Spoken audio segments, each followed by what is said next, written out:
لبيك اللهم لبيك لبيك لا شريك لك لبيك إن الحمد والنعمة لك والملك لا شريك لك لبيك اللهم لبيك لبيك لا شريك لك لبيك إن الحمد والنعمة.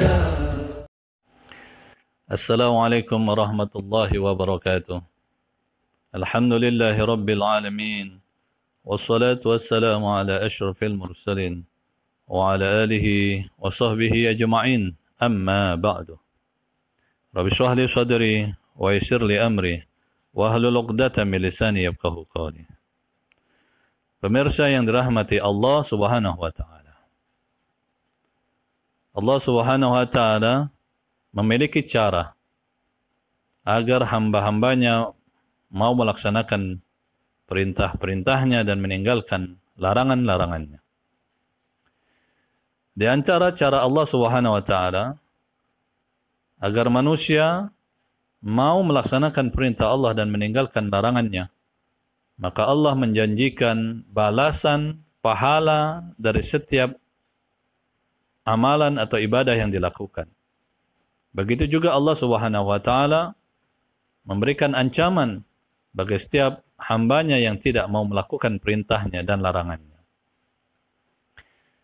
Manusia sesungguhnya memang memiliki karakter, yaitu harus mendapatkan janji dahulu. Ketika diperintahkan sesuatu, mesti dijanjikan balasan dari perintah tersebut. Karena itulah yang menjadikan motivasi kita, menjadikan semangat kita bekerja, karena ada janji yang akan kita dapatkan, ada harapan yang akan kita raih. Itulah karakter umumnya manusia. Tak terkecuali di dalam ibadah haji, Allah Subhanahu wa taala juga telah memberikan keutamaan, keistimewaan dan janji berupa pahala bagi orang-orang yang menunaikan ibadah haji. Di antara keutamaan itu, Allah Subhanahu wa taala menjadikannya sebagai amalan yang paling istimewa. Di dalam hadis Nabi sallallahu alaihi wasallam, lamma su'ila an ayyil amali afdal, ketika Rasulullah sallallahu alaihi wasallam ditanya oleh seorang sahabat atau oleh para sahabat tentang amal ibadah yang paling utama, maka beliau menjawab, qala al-imanu billahi wa rusulihi. Imanun billahi wa rusulihi, beriman kepada Allah dan Rasulnya. Qila thumma madza, kemudian bertanya lagi, kemudian apa lagi ya Rasulullah? Qala al-jihadu fi sabilillah, jihad di jalan Allah Subhanahu wa taala. Qila thumma madza, kemudian apa lagi ya Rasulullah? Qala hajjun mabrur. Kemudian Rasulullah menjawab, haji yang mabrur. Al-hadis rawahu Bukhari wa Muslim. Subhanallah, haji yang mabrur menjadi amalan yang istimewa dia di mata Allah Subhanahu wa taala. Haji yang mabrur setara dengan iman billah, dengan Allah, iman kepada Allah dan Rasulnya, dan setara dengan jihad di jalan Allah Subhanahu wa taala.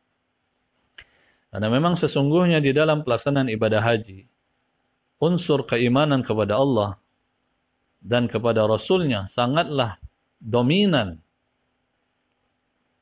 di dalam mendorong setiap hambanya untuk melaksanakan ibadah haji ini. Karena kalau tanpa iman yang kuat, tanpa iman yang sungguh-sungguh, maka walaupun dia sudah mampu secara materi, tidak akan tergerak hatinya untuk menunaikan ibadah haji. Kemudian yang kedua, jihad. Haji adalah jihad.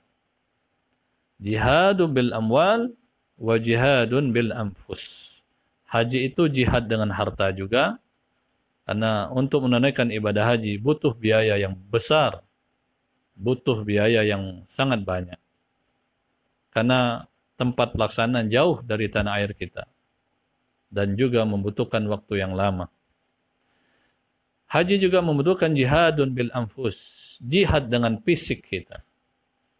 Karena ibadah haji sering juga disebut dengan al-ibadah al-jasadiyah. Ibadah haji ini dominannya adalah fisik dalam pelaksanaannya. Seperti tawaf, sa'i, melontar jumrah, wukuf di Arafah, semuanya fisik yang menjadi andalan utamanya. Selain memang qiraah, bacaan zikir kepada Allah Subhanahu wa taala. Maka ibadah haji pun kemudian disamakan dengan jihad di jalan Allah Subhanahu wa taala.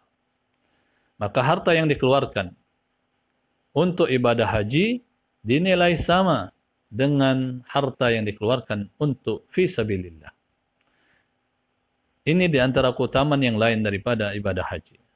Rasulullah sallallahu alaihi wasallam bersabda, "An-nafaqatu fil hajj kan nafaqati fi sabilillah. Ad-dirhamu bi 700 da'fin." Biaya yang dikeluarkan untuk haji sama dengan biaya yang dikeluarkan untuk di jalan Allah Subhanahu wa taala fi sabilillah. Satu dirhamnya dilipat gandakan sampai 700 kali lipat. Subhanallah. Inilah yang memotivasi kita untuk beribadah kepada Allah Subhanahu wa taala. Walaupun sesungguhnya motivasi kita adalah ridha Allah Subhanahu wa taala. Di antara keutamaan yang lain yang Allah berikan kepada orang-orang yang menunaikan ibadah haji, bahwa dosa-dosanya yang terdahulu akan dihapuskan oleh Allah Subhanahu wa taala. Subhanallah. Inilah sesungguhnya yang menjadi hajat dan kebutuhan kita terhadap Allah Subhanahu wa taala. Dihapuskan dosa-dosa kita. Karena kita sadar betul sebagai manusia tidak pernah luput dari salah, dari lalai, dari dosa kepada Allah Subhanahu wa taala. Sedangkan dosa akan menjadi sebab kita akan disiksa oleh Allah di yaumil akhirat nanti, di hari akhirat nanti. Oleh karena itu kita butuh kepada Allah, butuh ampunan Allah Subhanahu wa taala. Maka di dalam haji ini Allah janjikan orang yang berhaji maka Allah akan hapuskan dosa-dosanya. Di dalam hadis Nabi sallallahu alaihi wasallam disebutkan, innal islama yahdimu ma kana qablahu. Sesungguhnya Islam itu akan menghapuskan dosa-dosa sebelumnya. Wa innal hijrata yahdimu ma kana qablaha. Dan sesungguhnya hijrah itu juga menghapuskan dosa-dosa yang sebelum hijrah. Wa innal hajja yahdimu ma kana qablahu. Dan sesungguhnya ibadah haji akan menghapuskan dosa-dosa sebelum dia menunaikan ibadah haji. Subhanallah, tanpa batas. Allah hapuskan dosa-dosa kita. Al-hadis rawahu Ibnu Majah wa Muslim.